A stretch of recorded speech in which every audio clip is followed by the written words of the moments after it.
मित्रों नमस्कार। छोटी छोटी सी लापरवाही बड़े नुकसान का कारण बन सकती है। जैसा कि आप देखेंगे हमारे पास एक 7.5 kV एंटीलेटर के आर्मेचर का रोटर है, जो कि अभी इसमें आर्मेचर बाइंडिंग नहीं है। और इसमें हुआ क्या था कि इसका जो हाउजिंग पीछे का प्लेट था, हाउजिंग ये कट गया था और कटने के कारण बेयरिंग जो है ये हाउजिंग में ऐसे उछल रहा था, लड़ रहा था। और कस्टमर इसको ध्यान नहीं देते थे, चलाते जाते थे, अपना जनरेटर चलाते जाते थे, और जिसके कारण ये बार बार हाउजिंग में लड़ते हुए आप देखेंगे यहाँ पीछे के जो शाफ्ट है बेयरिंग का, आप देखेंगे यहाँ बेयरिंग शाफ्ट, इसमें भी ये उछाल आ गया है। आप देखेंगे यहाँ बेयरिंग हिल रहा है पूरा।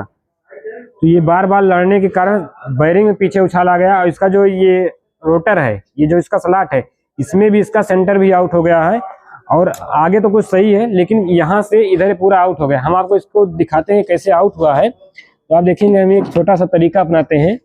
हमने इसी प्रकार इसको चेक किया कि ये आउट कैसे हुआ और क्यों ये नहीं चला।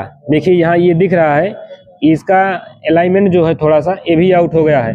और उसमें कंप्लेन क्या था कि ये चलते चलते पूरा ओवरहीट हो गया था लड़ते लड़ते, और धुआं देके जाम हो गया, यानी जब ये जला तो जाम होकर बंद हो गया।